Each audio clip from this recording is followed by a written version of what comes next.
My buddy, don't forget to subscribe.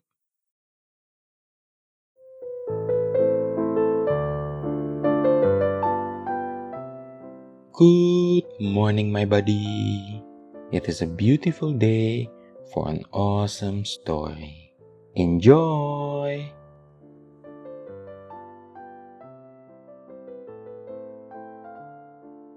The Picture of Dorian Gray by Oscar Wilde. The next time he calls you will be perfectly cold and indifferent. It will be a great pity, for it will alter you. What you have told me is quite a romance of art, one might call it, and the worst of having a romance of any kind is that it leaves one so unromantic. Harry, don't talk like that.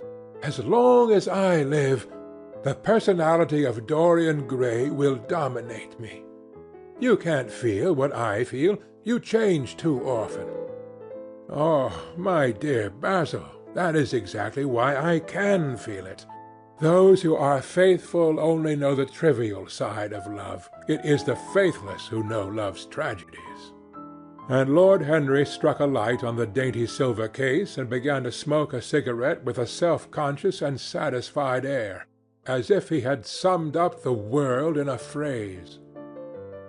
There was a rustle of chirruping sparrows in the green lacquer leaves of the ivy, and the blue cloud shadows chased themselves across the grass like swallows.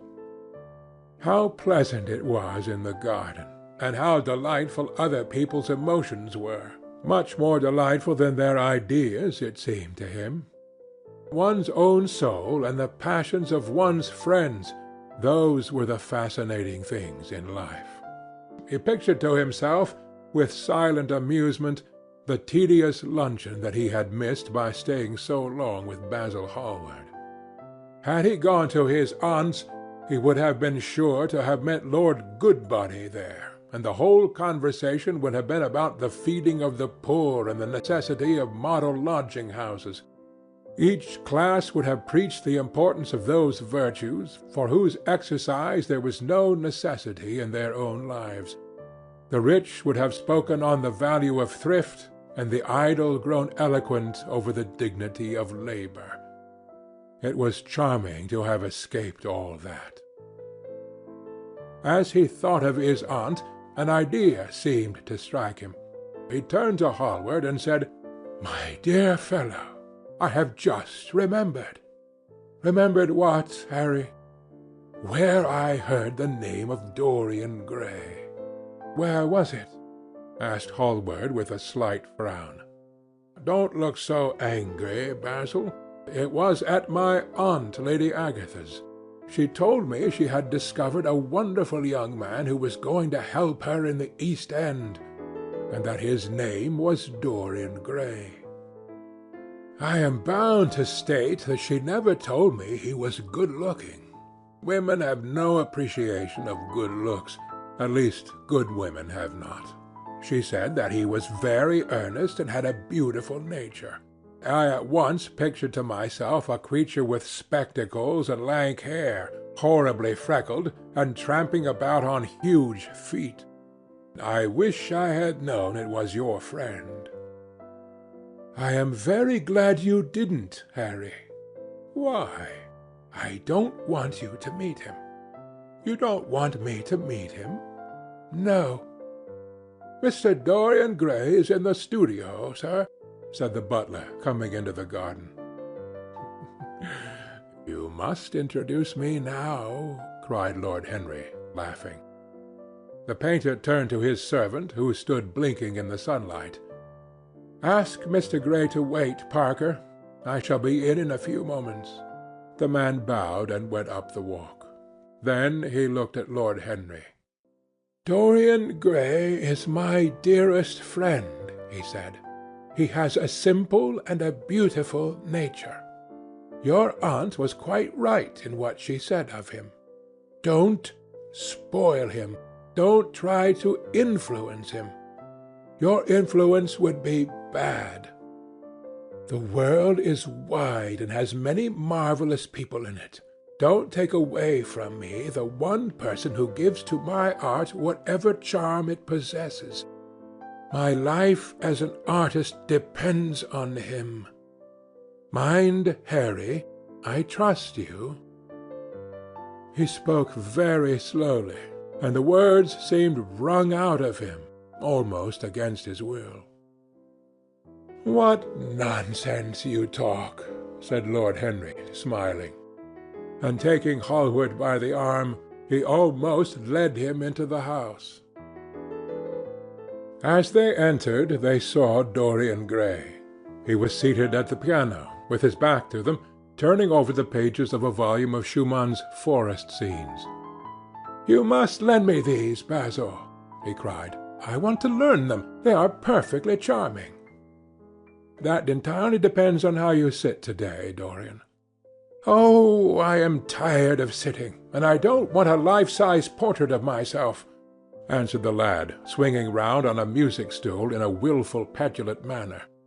When he caught sight of Lord Henry, a faint blush coloured his cheeks for a moment, and he started up. "I beg your pardon, Basil, but I didn't know you had any one with you." "This is Lord Henry Wotton, Dorian, an old Oxford friend of mine. I have just been telling him what a capital sitter you were, and now you have spoiled everything." "You have not spoiled my pleasure in meeting you, Mr. Gray," said Lord Henry, stepping forward and extending his hand. "My aunt has often spoken to me about you. You are one of her favourites, and I am afraid one of her victims also." "I am in Lady Agatha's black books at present," answered Dorian with a funny look of penitence. "I promised to go to a club in Whitechapel with her last Tuesday, and I really forgot all about it. We were to have played a duet together. 3 duets, I believe. I don't know what she will say to me. I am far too frightened to call." "Oh, I will make your peace with my aunt. She is quite devoted to you, and I don't think it really matters about your not being there. The audience probably thought it was a duet. When Aunt Agatha sits down to the piano, she makes quite enough noise for 2 people." "That is very horrid to her, and not very nice to me," answered Dorian, laughing. Lord Henry looked at him. Yes, he was certainly wonderfully handsome, with his finely curved scarlet lips, his frank blue eyes, his crisp gold hair. There was something in his face that made one trust him at once. All the candour of youth was there, as well as all youth's passionate purity. One felt that he had kept himself unspotted from the world. No wonder Basil Hallward worshipped him. "You are too charming to go in for philanthropy, Mr. Gray, far too charming." And Lord Henry flung himself down on the divan and opened his cigarette-case. The painter had been busy mixing his colours and getting his brushes ready. He was looking worried, and when he heard Lord Henry's last remark, he glanced at him, hesitated for a moment, and then said, "Harry, I want to finish this picture to-day. Would you think it awfully rude of me if I asked you to go away?"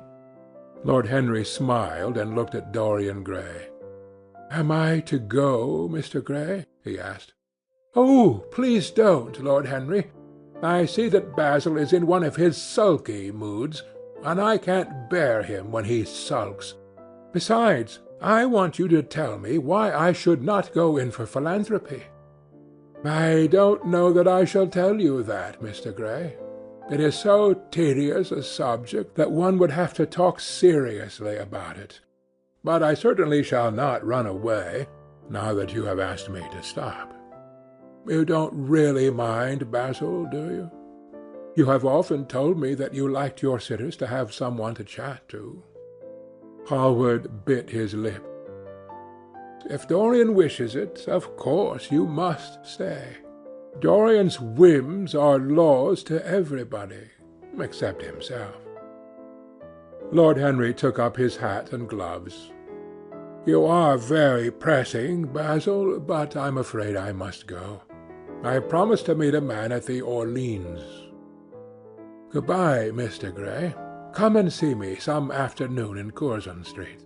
I am nearly always at home at 5 o'clock. Write to me when you are coming. I should be sorry to miss you. Basil, cried Dorian Gray, if Lord Henry Wotton goes, I shall go too. You never open your lips while you are painting, and it is horribly dull standing on a platform and trying to look pleasant. Ask him to stay. I insist upon it. Stay, Harry, to oblige Dorian and to oblige me, said Hallward, gazing intently at his picture.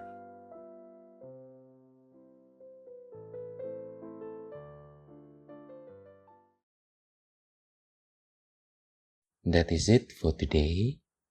Thank you for being my buddy. Have a great day.